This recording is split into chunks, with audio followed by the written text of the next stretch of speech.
श्रोतेहो नमस्कार. आपण आहात आमच्यासोबत अर्थातच हिंदवी रेडिओ 89.6 बरोबर. श्रोतेहो आता ऐकूयात सत्संग हा कार्यक्रम. श्रोतेहो यामध्ये आज ऐकूयात सक्षम या संस्थेचे सचिव श्रीयुत आनंदराव मोरे यांची सौ वैदेही कुलकर्णी यांनी घेतलेली मुलाखत. श्रोतेहो यामध्ये आज आपण जाणून घेणार आहात दिव्यांग बांधवांसाठीचा उपक्रम याविषयी. तर ऐकूयात सत्संग हा कार्यक्रम.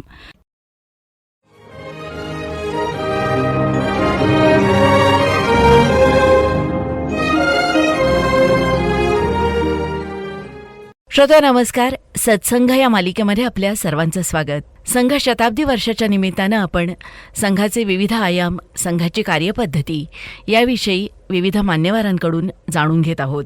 राष्ट्रीय स्वयंसेवक संघाच्या शताब्दी वर्षात समाजातल्या प्रत्येक घटकापर्यंत सेवा, समरसता आणि स्वावलंबनाचा संदेश पोहोचवण्याचं कार्य अधिक व्यापक होते.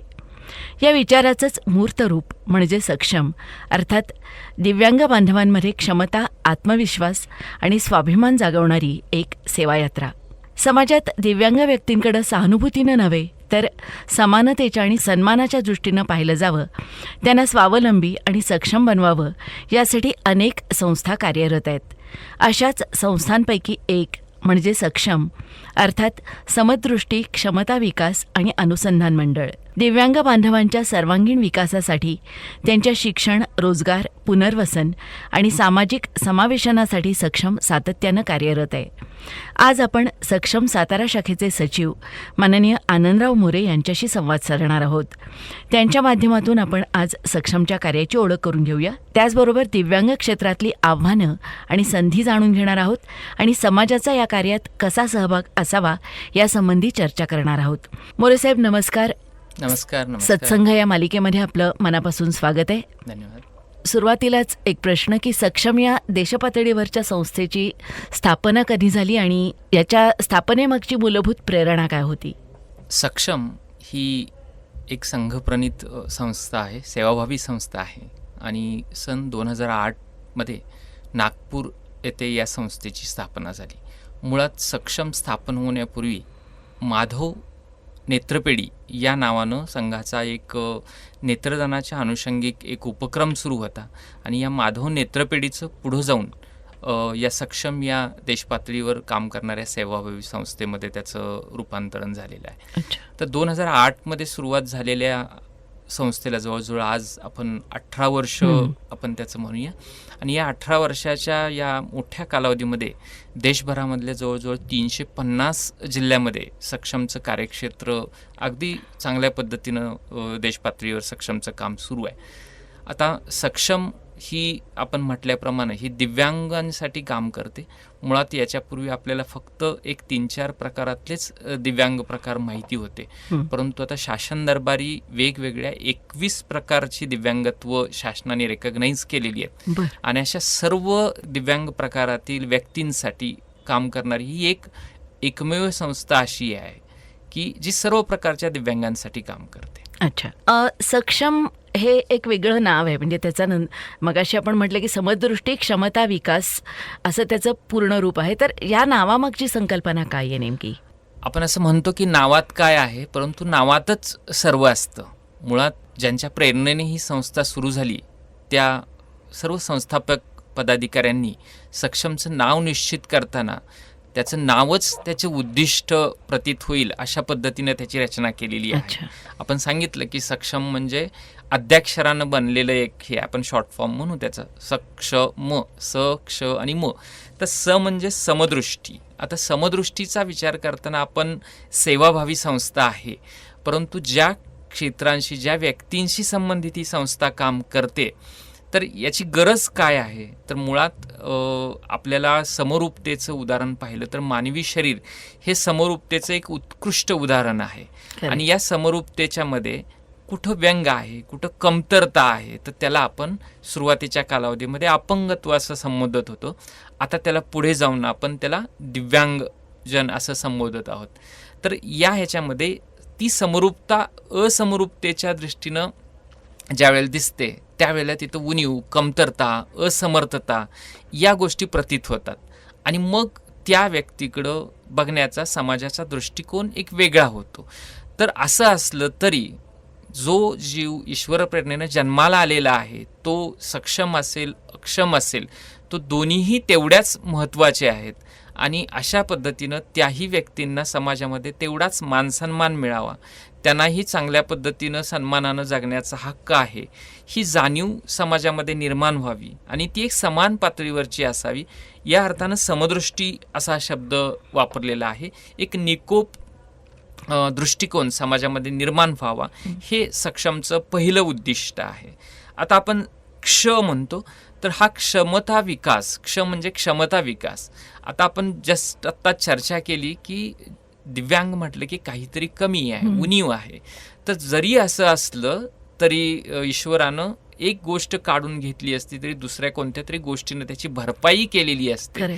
त्या गुणांना जर आपण वाव देऊ शकलो, त्यांना योग्य वातावरण देऊ शकलो, त्यांच्याकडं ज्या क्षमता आहेत त्या ओळखून त्यांना जर चांगलं वातावरण, प्रोत्साहन आणि आत्मविश्वास दिला, तर अशी दिव्यांग व्यक्तीसुद्धा समाजामधल्या सक्षम समर्थ व्यक्ती एवढंच मोठं काम करू शकते. आणि त्या दृष्टीनं अशा दिव्यांगांमधल्या क्षमतांची ओळख करणं आणि त्यांना योग्य वातावरणांसह आत्मविश्वास, प्रेरणा, प्रोत्साहन, पाठिंबा देणं, जेणेकरून एक तेही व्यक्ती चांगल्या पद्धतीनं कार्य करू शकेल, हे सक्षमचं दुसरं उद्दिष्ट आहे. आणि याच्या पुढे जाऊन आपला जो सक्षम मधला जो म येतो, तो म म्हणजे अनुसंधान मंडळ. तर एखादी संस्था आहे. आता अनुसंधान म्हटलं की शोध, संशोधन असाल. आता दिव्यांगांच्या बाबतीमध्ये शोध आणि संशोधन म्हणजे काय, तर दिव्यांगांचं आयुष्य किती संघर्षमय असतं हे आपल्या सर्वांनाच ज्ञात आहे. त्यांना पदोपदी वेगवेगळ्या अडचणींना, संघर्षाला सामोरं जावं लागतं. अशा परिस्थितीमध्ये त्यांचं आयुष्य सुखकर होण्यासाठी, आनंदमयी होण्यासाठी जी काही साधनं आहेत, उपकरणं आहेत, ती उपकरणं शोधून काढणं. म्हणजे साधा विचार करायचा झाल्यास आपल्याला सर्वसाधारण दिसणारा जो दिव्यांग प्रकार माहिती आहे तो अस्थिव्यंग, म्हणजे पायानं हातानं अधू असलेली व्यक्ती. तर त्या व्यक्तीच्या दैनंदिन परिचालनासाठी लागणारी वस्तू म्हणजे कुबडी असेल, त्याच्यानंतर चाकाची खुर्ची असेल, वॉकर असेल, सायकल असेल, अंध व्यक्तींसाठीची पांढरी काठी असेल, ब्रेल साहित्य असेल, कर्णबधिर व्यक्तींसाठीचं श्रवणयंत्र असेल, अंध व्यक्तींसाठीचे गॉगल्स असतील, इतर कृत्रिम अवयव असतील, वेगवेगळे मोबाईल ॲप्स असतील, आवश्यक सॉफ्टवेअर्स इन्स्टॉल केलेले संगणक असतील, लॅपटॉप्स असतील, किंवा रिट्रोफिटेड वाहने असतील, ऑडिओ लायब्ररी असेल, अद्ययावत उपचार पद्धती असेल, किंवा या दिव्यांगत्व येऊच नये यासाठी ज्या काही प्रतिबंधात्मक उपाययोजना आहेत, इत्यादीवरचं जे संशोधन आहे ते संशोधन या अनुसंधान मंडळाच्या अंतर्गत होतं. आणि या अर्थानं सक्षम हे नाव अत्यंत समर्पक अशा पद्धतीनं त्याची रचना केलेली आहे असं मला वाटतं. नावातच सर्व काही येतं, त्याची उद्दिष्ट नावातच प्रतीत होतात. मला वाटते सक्षम या नावाचा अर्थ खूप चांगल्या पद्धतीने तुम्ही आत्ता उलगडून दाखवलात. कारण लोकांना कल्पना नाही आहे, हां अन्य संस्थांसारखं काहीतरी नाव असेल, पण इतका नावामध्ये बारकाईनं विचार केलेला आहे, हे खूप छान सांगितलं. सक्षमच्या विस्ताराविषयी तुम्ही सांगितलं, तर साताऱ्यामध्ये सक्षमची स्थापना कधी आणि कशी झाली? आता ह्या 2008 स्थापन झालेल्या सक्षम संस्थेचं साताऱ्यामधलं जे रोपटं आहे ते 2017 जागतिक दिव्यांग दिनाला म्हणजे 3 डिसेंबर 2017 प्रथमतः सुरू झालं. या ह्याच्यामध्ये ज्या त्रिमूर्तींचा उल्लेख करावा लागेल त्या ह्याच्यामध्ये आमचे भूतपूर्व संस्थापक अध्यक्ष विष्णुपंत देवधर, साईप्रसाद कुलकर्णी आणि दीपक वाळिंबे या 3 व्यक्तींनी या सक्षम शाखेच्या स्थापनेमध्ये मोलाचं योगदान दिलं. आणि त्यांच्याबरोबर हिरिहिरीनं यामध्ये सहभागी असणारे सातारा शहरातील ज्येष्ठ नागरिक असतील, इतर कार्यकर्ते असतील, या सर्वांच्या माध्यमातून डिसेंबर 2017 सक्षमच्या सातारा शाखेची सुरुवात झाली. सक्षम कुठल्या कुठल्या क्षेत्रात साताऱ्यात कार्य करते ते जाणून घेऊया. पण आत्ता मगाशी तुम्ही बोलताना म्हणालात की दिव्यांगत्वाचे बरेच प्रकार आहेत, तर ते प्रकार थोडक्यात एकदा सांगितले गेले तर लोकांना बरं पडेल. आता आपल्याला जे नजरेला दिसणारं दिव्यांगत्व आहे त्याच्यामध्ये आपल्याला अंध आहे, म्हणजे आपण प्रज्ञाचक्षू म्हणतो, डोळ्यानं पाहता येत नाही, अल्पदृष्टी आहे, कर्णबधिर आहे, तर कर्णबधीर म्हणजे कानानं ऐकू येत नाही आहे, परंतु जे कर्णबधीर असतात ते मुखबधीर होतात. म्हणजे तो खरंय. एक प्रकार आहे. त्याच्यानंतर अस्थिव्यंग म्हणजे हाडाचा, मणक्याचा, याच्यामध्ये अधूपण आहे, ज्याला आपण एक सर्वश्रुत नाव याच्यापूर्वी होतं की जे पोलिओच्या आजारानं ग्रस्त असलेला जी व्यक्ती आहे त्याच्यामध्ये अस्थिबाधित होण्याचं प्रमाण आहे, त्या अर्थानं अस्थिव्यंग आहे. त्याच्यानंतर आपण CP म्हणतो, मतिमंदत्व आहे. त्याच्यानंतर स्लो लर्नर्स आहेत. आता हे मुख्य टाईप झाले. याच्यानंतर पाठीच्या कण्यामध्ये असलेलं अधूपण असेल, कुबड येणं असेल, त्याच्यानंतर रक्ताच्या संबंधित ल्युकेमिया असेल, असे कित्येक जे आजार आहेत ते आता देशभरामध्ये सरकारनं 21 वेगवेगळ्या दिव्यांगत्वाच्या प्रकारामध्ये क्लासिफाय केलेलं आहे. आणि अशा अर्थानं मुख्य दिव्यांगत्वाच्या प्रकाराबरोबर शासन पातळीवर एकूण 21 प्रकारचे दिव्यांगत्वाचे प्रकार आहेत. आणि या सर्व प्रकारामध्ये आता आपल्याला लक्षात येतं की शहर पातळीवर, गाव पातळीवर वेगवेगळ्या क्षेत्रामध्ये काम करणाऱ्या वेगवेगळ्या दिव्यांगांच्या संस्था आहेत. म्हणजे आपण कोल्हापूरला हे केलं तर अस्थिबाधित लोकांची हेल्पर्स ऑफ दी हँडिकॅप्ड आहे. पुण्याला आपलं दिव्यांग कल्याणकारी केंद्र आहे. कामायनी सारखी संस्था आहे. उमेद परिवार नावाची संस्था आहे, ती CP लोकांसाठी काम करते. अंध लोकांसाठी काम करणाऱ्या NAB सारख्या वेगळ्या संस्था आहेत. तर अशा डेडिकेटेड त्या दिव्यांगत्वातल्या प्रकारानुसार काम करणाऱ्या संस्था वेगळ्या आहेत. परंतु सक्षम ही अशी संस्था आहे की दिव्यांगत्वातल्या बहुतांशी प्रकारातल्या व्यक्तींसाठी ही संस्था काम करते. अच्छा. 17 साली स्थापना सक्षम साताराची झाली आत्ता आपण म्हणालात. म्हणजे तसं बघायला गेलं तर अजूनही संस्थेचं वय त्या मानानं कमी आहे सातारा सक्षमचं.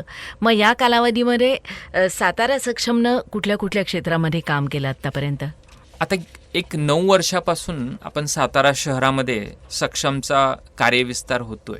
तो फक्त सातारा शहरापुरता मर्यादित नसून सातारा जिल्ह्यातील सातारा तालुका असेल, कोरेगाव तालुका असेल, वाई असेल, कराड असेल, लगतचे काही तालुके असतील, इथं मोठ्या छोट्या प्रमाणामध्ये सक्षमचं काम सुरू आहे. मगाशी आपण विचार केला की मानवी आकृती ही समरूपतेचं उदाहरण आहे असं मी सांगितलं. त्या ह्याच्यामध्ये एखादं अंग नसणं, एखादा अवयव नसतं म्हणजे व्यंग आहे. आणि अशा व्यक्तीला आपण दिव्यांग असं म्हणतो. तर या दिव्यांगांच्यामध्ये आपण असमर्थता आहे, असक्षमता आहे, तर ती त्यांच्या क्षमतांचा विकास करून, त्यांना पाठबळ देऊन, त्यांचा आत्मविश्वास वाढवून आपल्याला त्यांना सक्षम बनवायचं काम ही सक्षम संस्था करते. मग मगाशी आपण चर्चा केली एखादं अंग नसणं म्हणजे अवयव नसणं. त्यामुळे सातारा सक्षमची पहिल्या वर्षी सुरुवात होत असतानाच आपण अवयवदानाच्या कार्यक्रमापासून सुरुवात केली. मग अवयवदान हे दिव्यांगत्वाशी कसं संबंधित आहे? तर शरीरातले फक्त बाह्य स्वरूपानं दिसणारे अवयव नसणं म्हणजे दिव्यांगत्व जरी असलं तरी शरीरातले काही अंतर्गत अवयव निकामी होणं, त्याला काही नैसर्गिक कारणं असतील किंवा इतर कारणं असतील, तोही विषय हा दिव्यांगत्वाशी संबंधित येतो. त्यामुळं अशा पद्धतीच्या अवयवदान या विषयापासूनच सक्षमनं सुरुवात केली. यामध्ये आपण आपल्या कोमल पवार गोडसे आहेत की ज्यांचं 2017च्या मेमध्ये अवयव प्रत्यारोपणाचं मोठं ऑपरेशन चेन्नई इथं झालं होतं. आणि तदनंतर कोमलनं तिच्या आयुष्याचं मिशन ठरवलं होतं की मी जे एवढं आयुष्य आहे ते आयुष्य हे अवयवदानाच्या कामासाठी देईन. आणि तिचा पहिला जाहीर कार्यक्रम हा न्यू इंग्लिश स्कूलमध्ये सक्षम मार्फत आयोजित केला होता. आणि खूप मोठ्या प्रमाणावर 200पेक्षा जास्त व्यक्तींनी सक्षमच्या या कार्यक्रमामध्ये सहभाग घेतला. आणि तदनंतर मला सांगायला आवडेल की आज अखेर 9 ते 10 वर्षामध्ये जवळजवळ 40पेक्षा जास्त व्यक्तींची नेत्रदानं घडवून आणण्यामध्ये सक्षमनं योगदान दिलेलं आहे. त्याचबरोबर अवयवदानाच्या अंतर्गत देहदान करणं म्हणजे देहदान ही वैद्यकीय क्षेत्रासाठी का गरजेचं असतं, तर जे आपले भावी डॉक्टर्स आहेत त्यांना प्रॅक्टिस करण्यासाठी मानवी शरीराची आवश्यकता असते.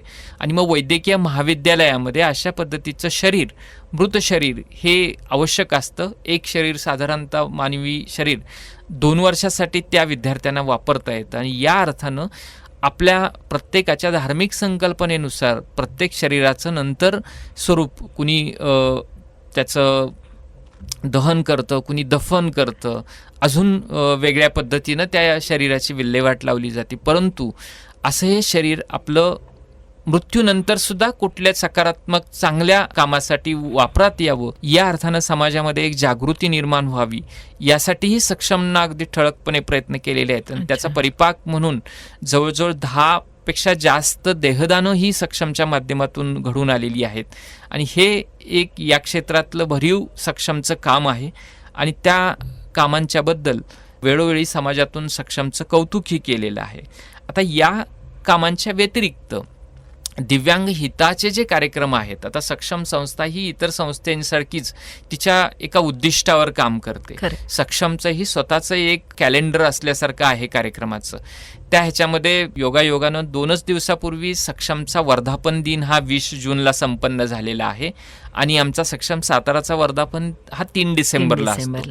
तर वर्धापन दिन असेल सक्षम संस्थेचा, तो साजरा करणं असेल, येणाऱ्या कालावधीमध्ये रक्षाबंधन असेल, जानेवारीमध्ये येणारा संक्रांत हा कार्यक्रम असेल, तर या निमित्त सूरदास जयंती आहे, जे सक्षमचं प्रेरणास्थान आहे. तर या कार्यक्रमाच्या निमित्तानं दिव्यांगांपर्यंत पोहोचणं, त्यांच्या अडीअडचणी जाणून घेणं, या व्यतिरिक्त जागतिक दिव्यांग दिन आहे, तो डिसेंबरमध्ये असतो, 3 डिसेंबरला, तो मोठ्या प्रमाणावर साजरा करणं. 4 जानेवारीला लुई ब्रेल जयंती असते. तर अशा पद्धतीचे विविध उपक्रम हे साजरे केले जातात. आणि या कार्यक्रमाच्या निमित्तानं समाजामध्ये आपल्या आजूबाजूला जे आढळणारे दिव्यांग आहेत, त्या दिव्यांग मित्रमैत्रिणींच्या मध्ये जर कर्तृत्ववान दिव्यांग असतील, ज्यांनी शिक्षण, वैद्यकीय क्षेत्र किंवा क्रीडा क्षेत्र, कला क्षेत्र, अशा वेगवेगळ्या क्षेत्रामध्ये आपला एक ठसा उमटवलेला आहे, तर अशा दिव्यांगांचा आपण छोटेखानी सत्कार घेत असतो, त्यांना समाजापुढं आणण्याचं काम करत असतो. आणि त्यांचं कौतुक इतर ह्यांनी नाही केलं तरी सक्षम परिवार हा निश्चित त्यांचं कौतुक करत असतो. अशा सातारा परिसरातील कित्येक दिव्यांगजनांचा सत्कार करून त्यांना प्रेरणा देण्याचं काम हे सक्षमनं केलेलं आहे.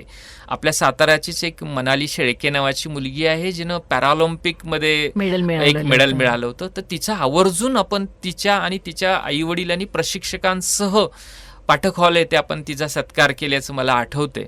तर असे कित्येक प्रसंग आहेत की सक्षम वेगवेगळ्या कार्यक्रमांच्या निमित्तानं दिव्यांगांची अधिवेशनं असतील, वैद्यकीय शिबिरं असतील, या निमित्तानं दिव्यांगांना उपयोगी ठरणारे कार्यक्रम सातत्यानं आयोजित करत असतं.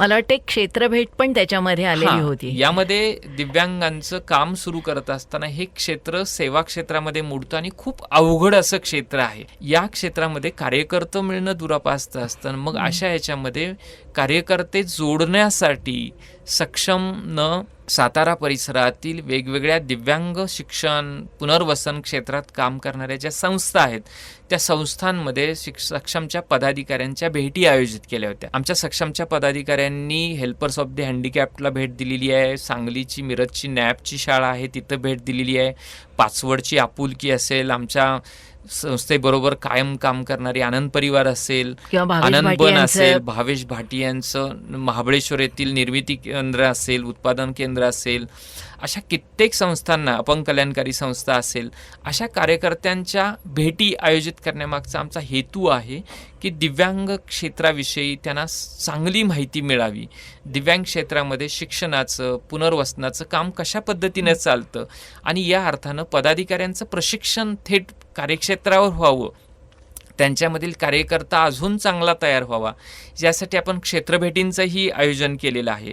सातारा परिसरामध्ये दरवर्षी आपण दिव्यांगांची रॅली काढतो, दिव्यांग दिन साजरा करतो, या ह्याच्यामध्ये सर्व प्रकारांच्या संस्थांना सहभागी करून एक व्यापकता आणण्याचं काम, त्यांना एकत्र आणण्याचं काम हे सक्षम करत असतं.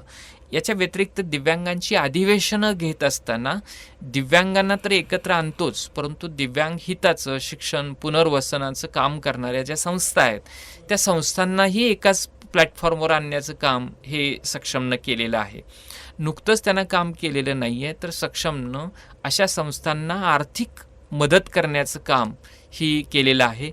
आर्थिक मदत करत असताना सक्षमनं अशा समविचारी संस्थांचा परिचय समाजामधील व्यक्तींना करून देत असताना त्यांना आर्थिक पाठबळ कसं मिळेल याची ही एक पद्धती निर्माण केलेली आहे. तर अशा पद्धतीनं वैयक्तिक पातळीवर आणि इतर समविचारी संस्थांच्या माध्यमातून सक्षम गेले 8-9 वर्ष झालं खूप छान पद्धतीनं काम करते. यामध्ये काही उपक्रम आम्ही करतो. या उपक्रमांमधला एक महत्त्वाचा उपक्रम आहे की दिवाळी फराळ भेट. आपण जसं संक्रांतीच्या निमित्तानं तिळगुळ द्यायला जातो, रक्षाबंधनच्या निमित्तानं दिव्यांगांकडे जातो, तर दिवाळी फराळ भेट ही संकल्पना अशी आहे की गेल्या आपण 4-5 वर्षापासून दिवाळीच्या निमित्तानं दिव्यांग व्यक्तीच्याही घरची दिवाळी एक आनंदी आणि चांगल्या पद्धतीनं साजरी व्हावी. आता दिव्यांगत्वाच्या बरोबरचं दुसरं हे पाहिलं तर दिव्यांगत्वाची अशी आहे की त्या जिथं दारिद्र्य आहे, अज्ञान आहे, अशा ठिकाणीच दिव्यांगत्व जास्त ठळकपणे उठून दिसतं. का उठून दिसतं तर ज्ञान नसल्यामुळं किंवा शिक्षण नसल्यामुळं बऱ्याच वेळेला दिव्यांगत्व येतं आणि त्यामुळे दिव्यांगत्व आणि गरिबी ही बरोबरीने येतं. मग अशा ठिकाणी तिथल्या गरजू दिव्यांग कुटुंबांना ही चांगल्या पद्धतीनं दिवाळी साजरा करता यावी, त्यांच्या आनंदामध्ये सक्षमला सहभागी होता यावं, यासाठी एक वेगळा उपक्रम सक्षमच्या कार्यकर्त्यांच्या संकल्पनेतून पुढं आला की आपण आपल्या दिवाळी सणाला सर्वसाधारणपणे गोडधोड पदार्थ करत असतो, नवीन कपडे घेत असतो. तर या निमित्तानं संकल्प असा केला गेला की आपल्याला लग्नसराईच्या दिवसामध्ये आपल्या प्रत्येकाच्या घरी आहेर देणं घेणं ही एक प्रथा आहे, परंतु फक्त त्या एक सोपस्कार पार पाडायचे म्हणून घेण्यात देण्यात आलेले कपडे भरपूर असतात, मग ते पुन्हा वापराशिवाय राहतात. आणि मग अशा पद्धतीच्या कपड्याचं तसंच राहून हे करणं, त्यापेक्षा आम्ही समाजामध्ये आवाहन केलं की अशा पद्धतीचे आपल्या प्रत्येकाच्या घरी काही ना काही स्वरूपामध्ये जी प्राप्त झालेले जे कपडे आहेत की जे नवीन आहेत परंतु वापरात नाही आहेत, तर अशा पद्धतीचे कपडे जर आपण सक्षमला दिले तर अशा पद्धतीच्या नवीन कपडे, त्याला लागणारे जे आपण सुगंधी साबण, उटणं पासून सुगंधी तेल असेल आणि मग फराळाचे वेगवेगळे एक 4 पदार्थ, अशा पद्धतीची एक दिवाळी फराळ भेटची संकल्पना आपण सक्षममार्फत सुरू केली गेली आणि गेली 5 वर्ष तिचा आलेख एवढा उंचावत आहे की पहिल्या वर्षी 160 पासून सुरू झालेला हा आकडा 5व्या वर्षी 1000 संख्या क्रॉस करतो. आणि या ह्याच्यामध्ये खूप मोठी आर्थिक उलाढाल ही होत असली तरी आम्हाला कधीही या उपक्रमामध्ये काही कमतरता जाणवली नाही आहे. समाजातली सर्व व्यक्तींनी, नागरिकांनी भरभरून या आमच्या हाकेस प्रतिसाद देत चांगली मदत केलेली आहे आणि हा उपक्रम आमचा खूप चांगल्या पद्धतीनं सुरू आहे. तर असे नाविन्यपूर्ण उपक्रम सक्षममार्फत वर्षभर सुरू असतात. म्हणजे मला वाटते की समाजाला हाक देण्याची गरज असते, समाज तयार आहे, फक्त त्याच्याकडून घेण्याची आपल्याला गरज असते आणि त्या अर्थानं तुमचं हे कार्य खूप पुढं चाललेलं आहे. आत्ता आपण सूरदास जयंतीचा उल्लेख केला, तर सूरदासांना आपण सक्षमचा एक आयडॉल म्हणून मानतो, तर त्याच्या मागचं कारण? आता संत सूरदास आहेत हे कृष्ण भक्त होते आणि ते जन्मता प्रज्ञाचक्षु किंवा आपण अंध म्हणूया अशा पद्धतीचं व्यक्तिमत्व होतं. असं असताना सुद्धा संत सूरदासांनी कृष्ण भक्तीची रचलेली जी कवनं आहेत ती खूप आजही समाजामध्ये लोकप्रिय आहेत आणि अशा पद्धतीचं एक प्रज्ञाचक्षु संतत्व लाभलेलं जे व्यक्तिमत्व आहे ते दिव्यांग होतं आणि हे दिव्यांग व्यक्तिमत्व हे सक्षमचं एक प्रेरणास्थान आहे की प्रतिकूलता आहे, कमतरता आहे, याची कुठलीही चर्चा न करता आपल्या अंगभूत किंवा निसर्गाने दिलेल्या प्रतिभेचा वापर करून आपण ही एक वेगळं अस्तित्व समाजामध्ये निर्माण करू शकतो आणि ज्या कर्तृत्वाच्या जीवावर आज त्यांना इतर संतांप्रमाणेच आठवणीत ठेवलं जातं आणि हीच दिव्यांगत्व असताना सुद्धा प्रतिभासंपन्न व्यक्तिमत्व घडण्याच्या ह्याच्यातलं एक आद्य संतत्व लाभलेलं व्यक्तिमत्व होतं आणि त्यामुळं आम्ही त्यांना सक्षमचं प्रेरणास्थान मानतो. आणि म्हणून मग त्यांच्या जयंतीच्या निमित्ताने त्यांची जयंती त्यामुळं ही 21 मेला साजरी केली जाते आणि त्यानिमित्त ही वेगवेगळे उपक्रम हे सक्षम दरवर्षी करत असतात. खरंच आहे, जुन्या काळातले असूनही ते त्यांच्या रचना आजही आपल्या मनामध्ये आहेत, त्याचा उल्लेख आपण वारंवार करत असतो आणि त्यामुळे एक चांगला आपल्याला आदर्श मिळालेला आहे. सक्षम आणि सक्षम साताराच्या कार्याबद्दल विस्तारानं तुम्ही माहिती दिलेली आहे, पण सांगण्यासारख्या अजूनही बऱ्याच गोष्टी आहेत दिव्यांगांच्या क्षेत्राबद्दलच्या. मात्र आजच्या भागाची वेळ आता इथे संपत आली आहे. आजच्या भागात इथेच थांबूयात, पुन्हा भेटूया पुढच्या भागात. तोपर्यंत नमस्कार. नमस्कार, धन्यवाद.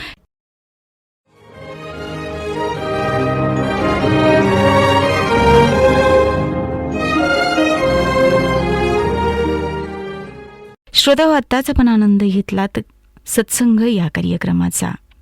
यामध्ये आज आपण ऐकलीत सक्षम संस्थाचे सचिव श्रीयुत आनंदराव मोरे यांची सौ वैदेही कुलकर्णी यांनी घेतलेली मुलाखत. तर श्रोते हो, पुन्हा भेटूयात सत्संगच्या पुढील भागात. तोपर्यंत नमस्कार.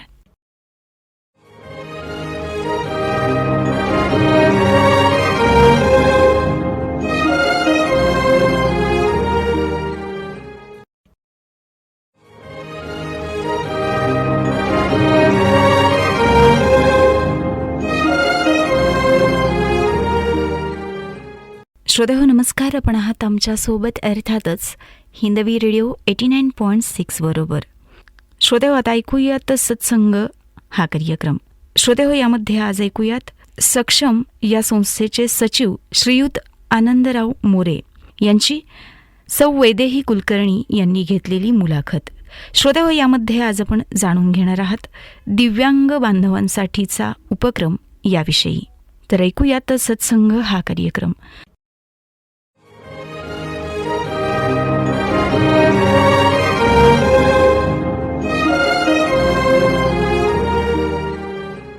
श्रोतो नमस्कार. सत्संग या मालिकेमध्ये आपलं पुन्हा एकदा स्वागत आहे. गेल्या भागापासून आपण सक्षम या दिव्यांग क्षेत्रात काम करणाऱ्या सेवा संस्थेविषयी जाणून घेत आहोत आणि त्यासाठी आपल्याबरोबर आहेत सक्षम साताराचे सचिव श्रीयुत आनंदराव मोरेसाहेब. आज पुन्हा एकदा मोरेसाहेब आपल्यासोबत आहेत.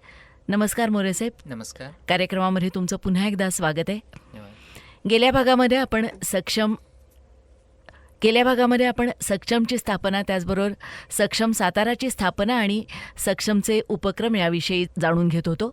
आज पुन्हा एकदा हीच चर्चा पुढे नेणार आहोत. तर गेली अनेक वर्ष तुम्ही दिव्यांग क्षेत्रात काम करता आहात. तर या क्षेत्रामध्ये काम करत असताना एकूण आव्हानं बरीच असणार आहेत. तर तुम्हाला प्रकर्षानं काय जाणवतं? दिव्यांग क्षेत्र आणि आव्हानं याचा विचार करायचा झाला तर शासकीय पातळीवर दिव्यांगांचं शिक्षण, उपचार, आरोग्य, पुनर्वसन या बाबतीत काम सुरूच आहे. परंतु फक्त सरकारी पातळीवरच्या उपाययोजना पुरेशा ठरत नाही आहेत आणि त्यामुळं अशासकीय सेवाभावी संस्थांशिवाय हे दिव्यांग शिक्षण पुनर्वसनाचं काम हे पूर्णत्वास जाऊ शकत नाही आहे. तर अशा पद्धतीनं आपण अशासकीय सेवा संस्था ज्या वेळेला चालवत असतो त्यावेळेला महत्त्वाचं जे आव्हान आहे या क्षेत्रामध्ये तर ते कार्यकर्त्यांची उणीव आहे. खरे, कारण कार्यकर्ते आपल्याकडं मिळत नाही आहेत. हा एक महत्त्वाचा आव्हानामधलं म्हणता येईल. त्याच्यानंतर सर्वसमावेशक धोरणांचा अभाव, म्हणजे शासनाच्या पातळीवर व्यापकता आहे, शासन काम करतं आहे, परंतु दिव्यांगांबाबतचं धोरण ठरवत असताना ते समावेशक असणं गरजेचं आहे. परंतु त्या दृष्टीनं अजून सरकार तेवढं गांभीर्यानं त्याचा विचार करत नाही असं जाणवतंय. पुढे गेलं की जे दिव्यांग लाभार्थी आहेत, जे दिव्यांग व्यक्ती आहेत आणि त्या सर्व व्यक्ती मुळात असंघटित आहेत आणि त्यामुळं त्यांचा आवाज सरकारी पातळीवर मोठा होत नाही आहे, दखलपात्र नाही आहे आणि त्यामुळं या क्षेत्राकडे सरकारचं तेवढं लक्ष दिसून येत नाही आहे. आणि मगाशी चर्चा केल्याप्रमाणे दिव्यांगत्वाच्या बरोबर शिक्षण नसणं हा एक महत्त्वाचा भाग आहे आणि त्यामुळं स्वतःच्या हक्काची जाणीव कमी आहे आणि ही खरं तर दिव्यांग क्षेत्र मागं पडण्यामध्ये किंवा दिव्यांगत्वाच्या क्षेत्राला गती न मिळण्याची मूलभूत आव्हानं आहेत असं म्हटलं तर वावगं ठरणार. समाजाचा एकूणच दृष्टिकोन कसा आहे? म्हणजे उडदा माझी काळे वगैरे म्हणतात तसाच असणार आहे, पण तुमचा काय अनुभव आहे ह्याबद्दलचा? नाही, समाज निश्चित बदलत असते. बदल ही एक समाजाची एक सातत्यपूर्ण प्रक्रिया असते. खरे. आता दिव्यांगांच्या बाबतीमध्ये विचार करायचा झाला तर पूर्वीही, म्हणजे आपण संवेदना आणि वेदना म्हणतो, तर संवेदनशील माणसं यापूर्वीही होती, आत्ताही आहेत, भविष्यामध्ये राहतील. आणि यापूर्वीही दिव्यांगांना अगदी काही हीन वागणूक मिळत होती अशी कोणतीही गोष्ट नाही आहे. परंतु आजच्या काळामध्ये दिव्यांगांच्याकडं बघण्याचा समाजाचा दृष्टिकोन हा निश्चित बदलतोय. याचं महत्त्वाचं कारण असं आहे की शासनाला सुद्धा क्रेडिट द्यावं लागेल की शासन जे प्रयत्न करतंय त्या प्रयत्नांच्या मुळं का होईना काही ठिकाणी दिव्यांग आहेत ते शिक्षण घेऊन, अनुरूप शिक्षण घेऊन आपापल्या क्षेत्रामध्ये कला, क्रीडा असेल, या क्षेत्रामध्ये आपला एक वेगळा ठसा उमटवतो आहे. अशी कितीतरी उदाहरणं सांगता येतील आणि ही समाजासमोर यायला लागलेली आहेत आणि त्यामुळे दिव्यांग व्यक्तीसुद्धा काहीतरी वेगळं करू शकते हे समाजासमोर आल्यामुळं आज दिव्यांग व्यक्तींकडं एकंदरीत पाहण्याचा समाजाचा दृष्टिकोन हा बदलतोय आणि सक्षमचं तेच पहिलं एक उद्दिष्ट होतं की तो दृष्टिकोन बदलाचं काम करतोय आणि या दृष्टीनं दृष्टिकोन बदलल्यानंतर एक जो समाजामध्ये दिव्यांगांना मान सन्मान पाहिजे, त्यांना प्रेरणा मिळाली पाहिजे, त्यांना आत्मविश्वास दिला पाहिजे, पाठिंबा दिला पाहिजे, हे काम समाजाकडून निश्चित होत असल्याचं पाहायला मिळतंय. परंतु दुसरी बाजू अशी आहे की समाजामध्ये दिव्यांग व्यक्ती काही करू शकत नाहीत हा जो एक गैरसमज होता तो मात्र हळूहळू आता कमी व्हायला लागलेला आहे आणि या दृष्टीनं सक्षम सारख्या समविचारी संस्था असेल हे दिव्यांगांना पाठबळ देण्याचं काम करते. अजूनही आपण पाहिलं तर हा दिव्यांग काय करू शकत नाही हे समाजामध्येच नाही तर दिव्यांग व्यक्तीच्या पालकांच्या मध्ये सुद्धा असलेला हा न्यूनगंड आहे आणि आता इतर कर्तृत्ववान दिव्यांगांच्याकडे पाहून हा न्यूनगंड बदलण्याचं काम आता निश्चितपणे होत असल्याचं दिसून येतंय आणि प्रत्येक दिव्यांग व्यक्तीच्या पालकाला असं वाटू लागलंय की आपणही आपल्या मुलांना जर पाठबळ दिलं, योग्य वातावरण दिलं तर इतरांप्रमाणेच आपली मुलंही कर्तृत्ववान होऊ शकतील आणि त्या दृष्टीने एक चांगले सकारात्मक बदल आता होऊ लागलेले आहे. म्हणजे समाजात बदल होता होता स्वतः त्या व्यक्तीच्यात आधी बदल होणं आणि त्यातून मग त्या व्यक्तीनं पुढची पावलं टाकणं हे सगळ्यात महत्त्वाचं आहे. बिलकुल. आणि त्या अर्थानं खरं तर काही काही प्रेरक व्यक्तिमत्व आपल्यासमोर आहेत. दिव्यांग असूनही काही यशाची शिखरं गाठलेली, म्हणजे अरुणिमा सिन्हाचं उदाहरण आपल्याला सगळ्यांना माहिती आहे की एव्हरेस्टवीर आहे ती. तर त्या पद्धतीनं सक्षमच्या माध्यमातून असं दिव्यांग क्षेत्रात काही प्रेरणादायक यशोगाथा आहेत का? बिलकुल बिलकुल आहेत. आता खरं तर सक्षमची वाटचाल सातारा विचार केली तर एक 9 वर्षाची जरी असली तरी खूप अशी उदाहरणं आहेत ती सांगता येतील, परंतु मी काही प्रातिनिधिक उदाहरणं सांगतो की ज्यांच्या आयुष्यामध्ये सक्षममुळं थोडा तरी बदल झालेला आहे. त्यामधलं प्रातिनिधिक पहिलं उदाहरण मला सांगायला आवडेल. त्या आमच्या सौ स्नेहल किंवा त्यांचं दुसरं नाव रुक्मिणी आहे आणि त्यांचे पती श्री शरद इंगवले हे सातारा शहराशेजारच्याच किडगावचं एक दाम्पत्य आहे. हे दोघंही उच्चशिक्षित पदव्युत्तर पदवी घेतलेले दाम्पत्य आहे. हे दोघेही प्रज्ञाचक्षी आहेत, म्हणजे दोघेही अंध आहे आणि असं उच्चशिक्षित हे दाम्पत्य आहे. हे दाम्पत्य चांगलं शिक्षण घेऊन सुद्धा नोकरीपासून वंचित होतं आणि ते सक्षमच्या संपर्कात आल्यानंतर, सक्षमच्या स्थापनेनंतर 1920 मध्ये आपण त्यांना स्टँडच्या परिसरामध्ये, बसस्टँडच्या परिसरामध्ये एक छोटा व्यवसाय करण्यासाठी आपण त्यांना मदत केली होती. ते त्यांचा एक छोटेखानी स्टॉल हे करून छोट्या मोठ्या वस्तू विक्री करण्याचं काम हे सातारा बसस्टँडच्या परिसरामध्ये करत होतं. आपणा सर्वांना ज्ञात आहे की 2020 साली कोविडचं एक आसमानी संकट आलं आणि मग त्यांना घराबाहेर पडणंही मुश्किल झालं आणि अशा परिस्थितीमध्ये सक्षमनं या दोघांचंही पालकत्व घेतलं. आमचे सगळे पदाधिकारी किडगाव इथं जाऊन त्यांना आवश्यक ते साहित्य पुरवण्याचं काम हे सक्षमचे पदाधिकारी करत होते आणि या सर्व ह्याची फलश्रुती एवढी सुंदर झालेली आहे की हे पदव्युत्तर पदवी घेतलेलं उच्चशिक्षित दाम्पत्य आहे हे स्वतःच्या शिक्षणाच्या आणि बुद्धीच्या जोरावर आज स्पर्धा परीक्षेच्या माध्यमातून केंद्र शासनाच्या नोकरीमध्ये दाखल झालेला आहे. आमच्या रुक्मिणीताई आहेत, स्नेहलताई आहेत, या बँक ऑफ इंडियामध्ये आज नोकरीवर रुजू झालेल्या आहेत. त्या सातारा इथंच कार्यरत आहेत. तर आमचे शरदराव हे मध्य रेल्वेमध्ये मुंबई इथं नोकरीमध्ये रुजू झालेले आहेत. म्हणजे आपण म्हणतो की उशीर आहे परंतु देर है दुरुस्त आहे. तर या पद्धतीनं आमच्या रुक्मिणीताई, स्नेहलताई आणि शरदराव यांना त्यांच्या कर्तृत्वाच्या जोरावर दिव्यांगत्व असतानाही चांगल्या पद्धतीच्या केंद्र शासनाच्या नोकरी मिळालेल्या आहेत आणि या पुढं जाऊन आपल्याला संस्थेकडून मिळालेली मदत किंवा इतर दिव्यांगांच्याकडून मिळालेला पाठिंबा हे ते कधीच विसरलेले नाही आहेत.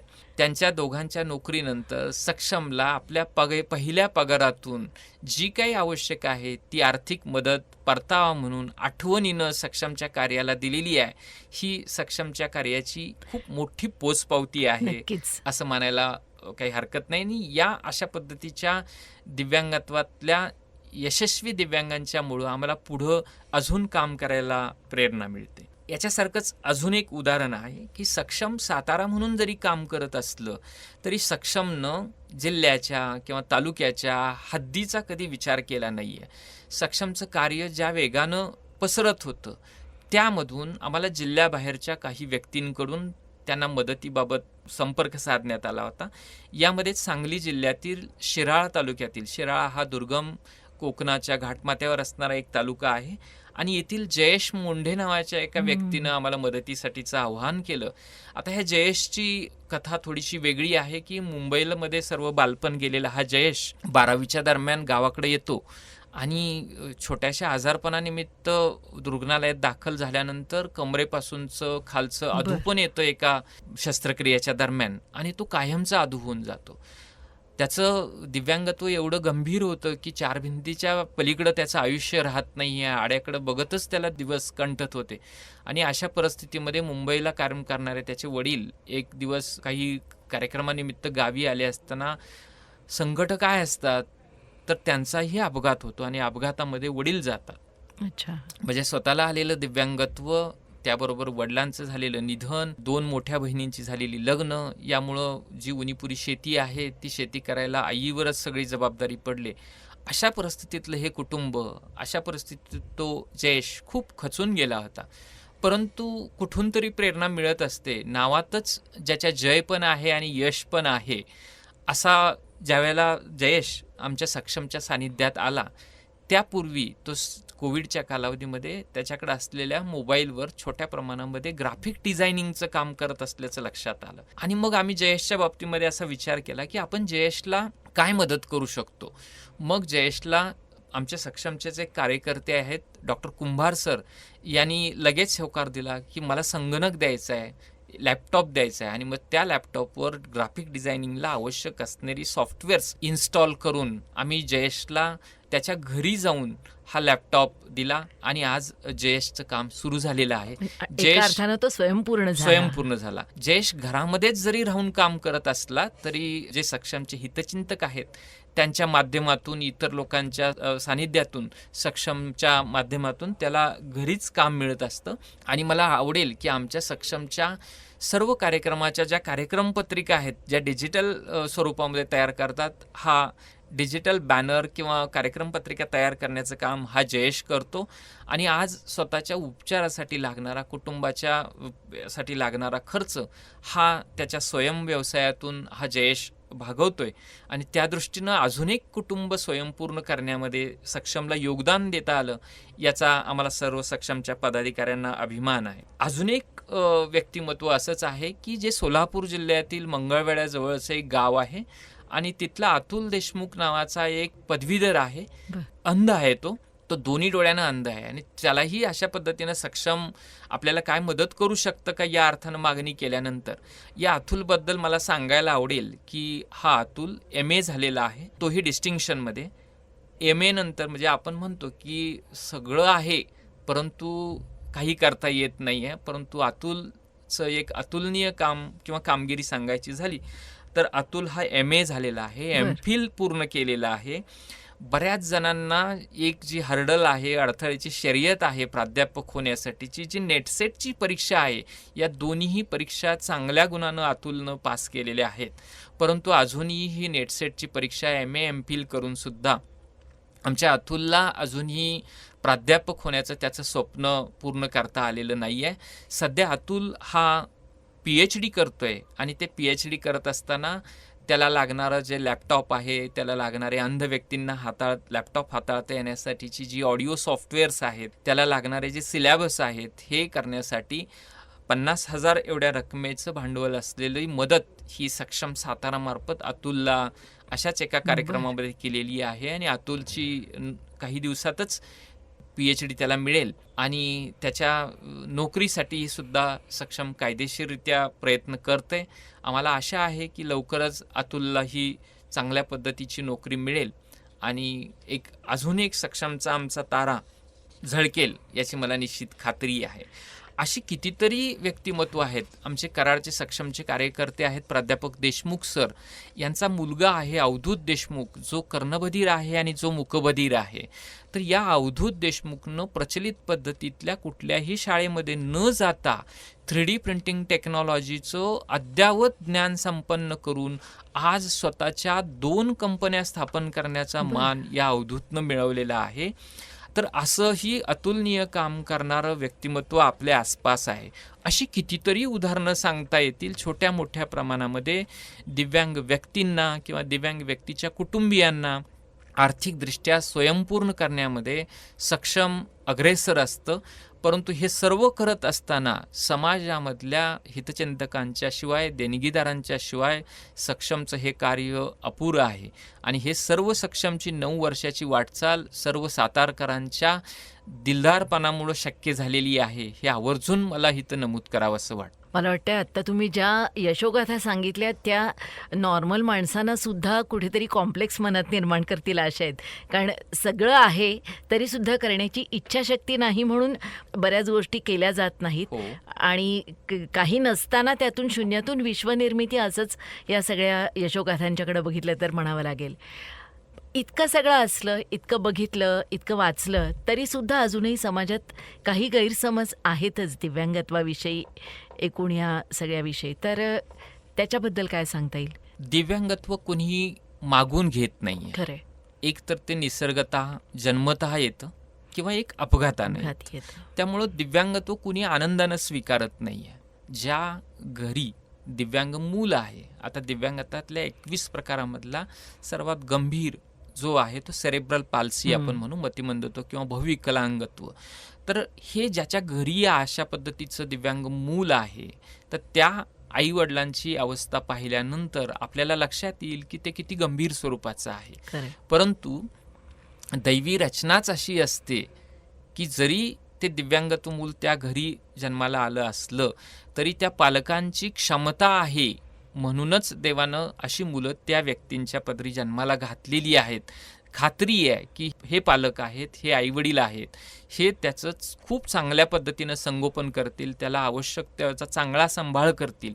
आणि या अर्थानं गैरसमज असले, आता काही ठिकाणी गैरसमज असतात, काही व्यक्तींना आपल्या घरी अशा पद्धतीचं मूल जन्माला आल्याचं न्यूनही वाटत असतं. परंतु हे अपवाद आहेत. बहुतांशी बाबतीमध्ये आपलं मूल जसं आहे तसं स्वीकारणं आणि त्यांना जसं आहे तसं वाढवणं, हे आजपर्यंत जवळजवळ 99% पालकांनी हे शिवधनुष्य पेललेलं आहे. आणि त्यामुळं त्यांच्याकडे असलेल्या मूलभूत क्षमतांचा विकास करून फार मोठ्या प्रमाणामध्ये नाही आहे, परंतु छोट्या मोठ्या प्रमाणामध्ये त्या मुलांना चांगलं शिक्षण देणं, त्यांना चांगलं घडवण्यामध्ये प्रत्येक पालक हा योगदान देत असतो. आता समाजामध्ये बऱ्याच वेळेला असं होतं की ही दिव्यांग मुलं काही करू शकणार नाही आहेत, असा एक गैरसमज आहे. परंतु मला सांगायला आवडेल की आत्ता तुम्हाला मी जी 2-3 उदाहरणं सांगितली, अशी कित्येक उदाहरणं आहेत की जी समाजासमोर आलेली नाही आहेत. आणि त्यांना समाजासमोर आणलं तर सदृढ व्यक्तींपेक्षा कितीतरी दिव्यांगातले आयडॉल्स हे समोर येतील की जे चांगल्या लोकांना सुद्धा प्रेरणादायी ठरू शकतील. आणि त्या अर्थानं हा समाजातला गैरसमज दूर करून आपल्याला एक निकोप वातावरण द्यायचं, एक चांगलं वातावरण द्यायचं की ज्या वातावरणामध्ये दिव्यांग व्यक्तीही त्याच्यातल्या अंगभूत प्रतिभांचा विकास करून चांगल्या मुलांच्या बरोबर त्याच्या सारखंच काहीतरी कर्तृत्व घडवू शकेल. आणि यासाठी समाज म्हणून आपण त्यांच्या बरोबर असणं गरजेचं आहे. आणि त्यांना विश्वास देणं सर्वात महत्त्वाचं काय असतं तर आत्मविश्वास. आपण म्हणतो पण शब्दानं सुद्धा भरपूर काही साध्य होऊ शकतं. आणि त्यामुळं अशा पद्धतीनं आपल्या नजरेस येणाऱ्या, आपणास भेटणाऱ्या आजूबाजूला दिव्यांगांना आपुलकीनं 2 शब्द बोललं तर त्यांना निश्चितपणे एक दिलासा मिळू शकतो. त्यांना सहानुभूतीची गरज नाही आहे, त्यांना सहानुभूतीची गरज आहे. आणि त्या अर्थानं आजच्या बदलत्या समाजामध्ये अशा पद्धतीचे चांगले पर्याय किंवा चांगला व्यक्तिमत्व, चांगले समाजातले व्यक्ती हे पुढे येत आहेत. अशा पद्धतीच्या दिव्यांगांना, दिव्यांगांसाठी काम करणाऱ्या संस्थांना खूप मोठं पाठबळ देत आहेत. आणि यामुळंच ही परिस्थिती बदलायला खूप छान मदत होते असं मला वाटतं. आत्ता पाठबळाचा विचार केला, आता आपण पाठबळाविषयी बोललो, तर धनाचं तर पाठबळ कुठल्याही संस्थेसाठी लागतच असतं, पण प्रत्येकाजवळ काही देणगी देण्यासाठी पैसे नसतील, पण तरीसुद्धा ती व्यक्ती दिव्यांगांसाठी इच्छाशक्ती असेल तर काही करू शकत असेल, तर सर्वसामान्य व्यक्ती काय करू शकते? अगदी छान प्रश्न आहे की कोणतीही सामाजिक संस्था म्हटलं की त्याचं तत्व असतं ना नफा ना तोटा. खरं. कारण ती NGO आपण म्हणतो, नॉन गव्हर्नमेंट ऑर्गनायझेशन, अशासकीय सेवा संस्था, ती सेवा या तत्वावरच काम करते. त्यामुळे तिथं नफा तोटा हा विषय येत नाही. त्यामुळं संस्था ज्यावेळेस स्थापन होती त्यावेळी संस्थेची काही उद्दिष्ट असतात, संस्थेचे लाभार्थी कोण आहेत, संस्था पदाधिकारी सदस्य त्याचे कर्मचारी कोण असतात, संस्थेचं कार्यालय असेल, कायदेशीर रचना असेल, निधी आणि आर्थिक स्रोत असतील, कृती आराखडा, हे सर्व आलंच. आता ह्या सर्वांच्यामध्ये आज मौल्यवान काय आहे असा विचार कराल तर त्याचं मिळेल की वेळ. वेळ ही सर्वात मौल्यवान गोष्ट आहे.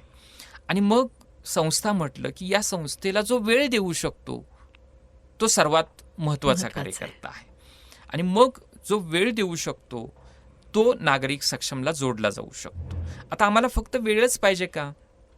तर आपण मगाशी सांगितलं की तन मन धन या सर्वच गोष्टी एखादी संस्था चालायला कारणीभूत असतात, पण प्रत्येकालाच सर्व गोष्टी देता येत नाही आहेत. त्यामुळे जो वेळ देऊ शकतो तो सर्वात महत्त्वाचा आहे.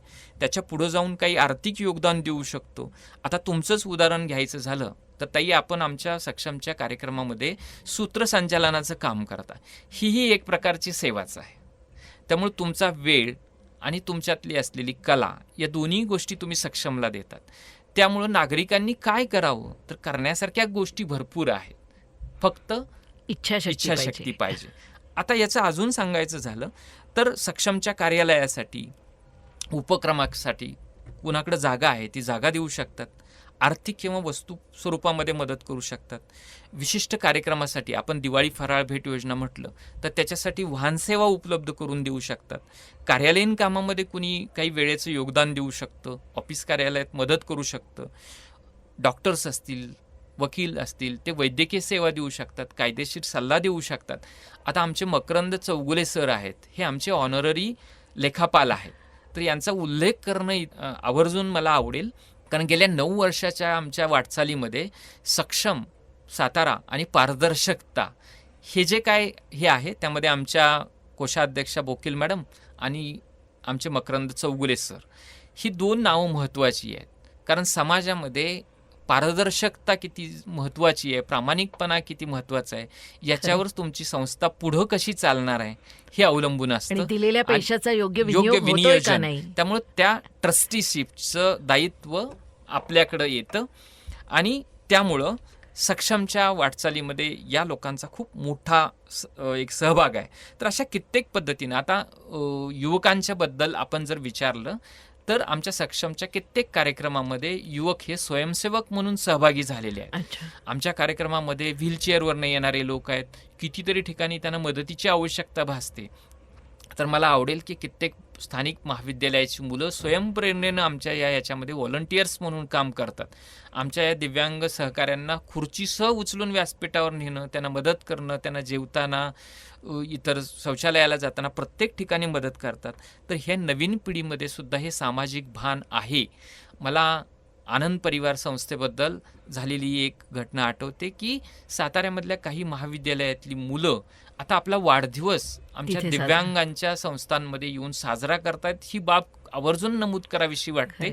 तर युवा पिढीमध्ये सुद्धा अशा पद्धतीचं सामाजिक भान आल्याचं या प्रसंगातून दिसून येतं. त्यामुळं आवड कळली की सवड मिळते. त्यामुळं युवक असतील, वृद्ध असतील, सेवानिवृत्त असतील, अशा सर्वांना माझं आव्हान आहे की या सर्व माध्यमातून आपण सक्षमशी जोडला जाऊ शकता आणि एका दैवी कार्यामध्ये आपण सहभागी होऊन एक समाधान आणि आनंद मिळवण्याचं काम तुम्ही निश्चित या माध्यमातून करू शकता, असं मला या निमित्तानं सर्वांना आवाहन करावं असं वाटतं. आता 9 वर्षाची तर वाटचाल आपली झालेलीच आहे, तर भविष्यात आणखी काही वेगळं करण्याचा, वेगळ्या उपक्रमांचा काही विचार निश्चित आहे. म्हणजे जे काही पारंपरिक फक्त मदत आणि याच्या पुढं जाऊन एक ठोस स्वरूपाचं दिव्यांग क्षेत्रामधलं काम आहे ते करण्याचा सक्षमचा मानस आहे. जसं आमिर खानची सत्यमेव जयते नावाची एक संस्था आहे की जी पाणी फाउंडेशनच्या माध्यमातून शेतकऱ्याला मदत करते, परंतु ते आर्थिक कुठेही मदत करत नाही, ते ज्ञान स्वरूपामध्ये प्रशिक्षण देऊन मदत करतात. याच धर्तीवर दिव्यांगांना स्वयंपूर्ण होण्यासाठी सक्षम एक व्यापक स्वरूपाचं काम हाती घेणार आहे आणि हा आमचा भविष्यातला संकल्प आहे.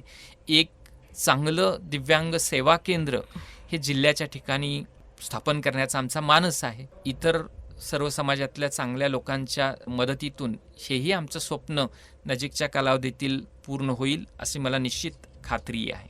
आज विविध क्षेत्रामध्ये तंत्रज्ञान एक वेगळी भूमिका बजावते. म्हणजे प्रत्येक क्षेत्राचं स्वरूप तंत्रज्ञानाच्या वापरामुळं बदलत गेलेलं आहे. तर दिव्यांग क्षेत्रामध्येही याचा नक्कीच प्रभाव पडला असेल आणि त्याचा काय म्हणतात सकारात्मक काही बदल किंवा काही फायदे झाले असतील, तर ते कसे झालेले आहेत? खूप छान प्रश्न आहे, कारण आज सर्वच क्षेत्रामध्ये तंत्रज्ञानामुळंच बदल घडत आहेत. खरे म्हणतो गरज ही शोधाची जननी असते असं आपण म्हणतो, आणि आमचं अनुसंधान हे जे एक उद्दिष्ट आहे, तर अनुसंधानामध्ये दिव्यांगांचं आयुष्य सुखकारक आनंदी करण्यासाठी ज्या काय उपाययोजना आहेत, जे तंत्रज्ञान आहे त्याचा वापर करून दिव्यांगांचं हित कसं साधता येईल यासाठी तंत्रज्ञानाची खूप मदत होते. छोटं उदाहरण सांगायचं झालं तर अस्थिव्यंग प्रकारातला दिव्यांग आहे, तो हातानं चालवणारी सायकल चालवत त्याचं दिनक्रम करत असतो. आज IIT चेन्नईच्या माध्यमातून न्यू मोशनची एक जी बॅटरी ऑपरेटेड सायकल तयार झालेली आहे. या सायकलची किंमत जरी जास्त असली तरी या सायकलच्या माध्यमातून दिव्यांग हा गाडीच्या वेगानं घराच्या बाहेर पडून त्याची दैनिक कर्तव्य पार पडू शकतो आणि चार भिंतीच्या बाहेर जाऊ शकतो. ही फक्त तंत्रज्ञानाचीच करामत आहे. आपल्याला आठवत असेल की मागच्या फुटबॉल वर्ल्ड कपच्या वेळेला लिओनल मेस्सीनं एका गॉगलचं उद्घाटन केलं होतं. तर हा गॉगल दिव्यांगांसाठी, अल्पदृष्टी असणाऱ्या व्यक्तींसाठी खास उपयोगी पडणारा गॉगल आहे. तर अशा पद्धतीनं कित्येक तंत्रज्ञान आहेत. म्हणजे रिट्रोफिटेड दुचाकी असेल, चारचाकी असेल, अंध व्यक्तींसाठी बनवलेले गॉगल्स असतील, कानातील यंत्र असेल, विविध उपचार पद्धती असतील, संपर्कासाठीची साधनं असेल, अशा प्रत्येक क्षेत्रामुळे उपचार पद्धतीमुळं दिव्यांगांचं आयुष्य सुसह्य होण्यामध्ये मदत होते आणि त्यामुळं बदलत्या तंत्रज्ञानामुळं, आधुनिकतेमुळं दिव्यांगांचं आयुष्य खूप सुखकारक व्हायला मदत होते. त्यामुळे तंत्रज्ञान खूप गरजेचं आहे असं मला वाटतं. मला वाटतं एकूणच सक्षम साताराची, सक्षम संस्थेची वाटचाल, त्याचे विविध उपक्रम, त्यातल्या यशोगाथा याविषयी खूप विस्तारानं आपण सांगितलेलं आहे. मुलाखतीचा समारोप करताना समाजाला पुन्हा एकदा काय आवाहन करायला पण? मी मगाशी उल्लेख केला तसा दिव्यांगत्व कोणी मागून घेत नाही, ते जन्मजात किंवा अपघातानं येतं. मग अशा परिस्थितीमध्ये त्या दिव्यांगांकडं असलेल्या मर्यादित क्षमतांचा वापर करून त्याला इतरांसारखंच आयुष्य जगण्याची संधी निर्माण करून द्यायचं, त्याचं स्वप्न पूर्ण करायचं, इतरांसारखंच निसर्गाच्या सानिध्यात जाऊन इतरांसारखाच आनंद घ्यायचा हक्कसुद्धा हा दिव्यांगांना आहे आणि त्याच्या इच्छा आकांक्षा पूर्ण करण्याचं काम समाज म्हणून आपण निश्चित करू शकता. मला उदाहरण सांगायला आवडेल की आपल्या सोनाली नवांगुळ नावाच्या आपल्या कोल्हापूरच्या दिव्यांग लेखिका आहेत. तर नुकत्याच 2-3 वर्षापूर्वी त्यांना धरण पाहायचं होतं. आणि दिव्यांग व्यक्ती, चाकाच्या खुर्चीवरून चालणारी व्यक्ती कसं धरण पाहणार, परंतु इच्छा असेल तर मार्ग निघत जातो. सर्व मित्रमंडळाच्या माध्यमातून या सोनाली नवांगुळ यांना ते धरण पाहता आलं. ही धरण ही छोटी गोष्ट सांगतोय. सोनाली नवांगुळ या आपल्या प्रतिभेच्या, बुद्धीच्या जोरावर देशातल्या बहुतांशी देशामध्ये फिरून आलेल्या आहेत. साहित्य अकादमीचा पुरस्कार प्राप्त लेखिका आहेत. खूप छान व्याख्यात्या आहेत. तर अशी कित्येक व्यक्तिमत्व आहेत. त्यांना फक्त एक चांगलं वातावरण मिळालं, चांगलं मार्गदर्शन करणाऱ्या व्यक्ती मिळाल्या. अशाच व्यक्ती जर सर्वांना मिळाल्या तर दिव्यांगसुद्धा खूप अतुलनीय काम करू शकतात आणि हे कार्य आपला सर्व हितचिंतक, देणगीदार आणि संवेदनशील नागरिकांच्या माध्यमातून होऊ शकतं. आणि या अर्थानं एका वेगळ्या अनुभूतीची, म्हणजे वेगळ्या गोष्टीची अनुभूती घ्यायची असेल तर त्यासाठी तुम्हाला सक्षमच्या संपर्कात कोणत्याही माध्यमातून आपण जोडले गेला तर एक चांगलं समाधान आणि आनंद मिळण्याची संधी आम्ही तुम्हाला निश्चित उपलब्ध करून देऊ आणि आपण सर्वजण सक्षम मार्फत जोडले जावं असं मी या निमित्तानं आवाहन करतो. श्रोते हो, सक्षम सातारा आणि सक्षम संस्था याविषयी खूप विस्तारानं आपण आत्ता माहिती ऐकलीत. दिव्यांगत्वाचे प्रकार, त्यांच्या संबंधीचे गैरसमज, त्या गैरसमजांवर मात करत स्वतःची प्रगती साधलेले काही दिव्यांग, त्यांच्या यशोगाथा, या सगळ्याचा उहापोह आता मोरे साहेबांनी आपल्यासोबत केलेला आहे. मला वाटतंय ही मुलाखत ऐकल्यानंतर आपल्या प्रत्येकाची नजर थोडीशी बदलेल, आपल्या मनात जे काही गैरसमज असतील ते नाहीसे होतील आणि दिव्यांगांच्या प्रती सहअनुभूतीची जाणीव अधिक तीव्र होईल असं मला नक्की वाटतं. मोरे साहेब, आपण या ठिकाणी आलात आणि सक्षमविषयी विस्तारानं चर्चा केलीत, माहिती दिलीत, याबद्दल हिंदवी रेडिओच्या वतीनं मी आपले मनापासून आभार मानते. धन्यवाद.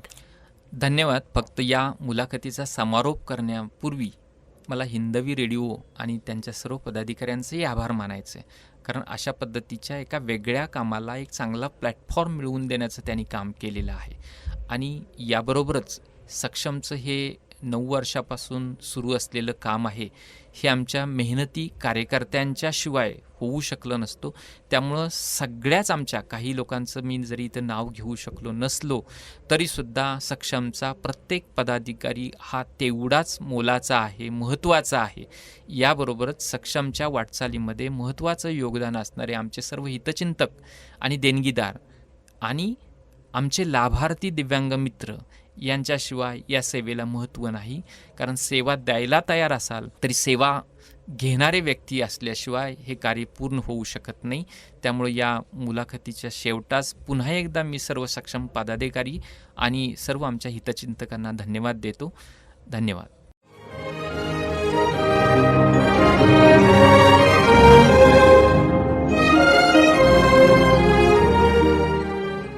श्रोता, आत्ताच आपण आनंद घेतलात सत्संग या कार्यक्रमाचा. यामध्ये आज आपण ऐकलीत सक्षम संस्थाचे सचिव श्रीयुत आनंदराव मोरे यांची सौ वैदेही कुलकर्णी यांनी घेतलेली मुलाखत. तर श्रोते हो, पुन्हा भेटूयात सत्संगच्या पुढील भागात. तोपर्यंत नमस्कार.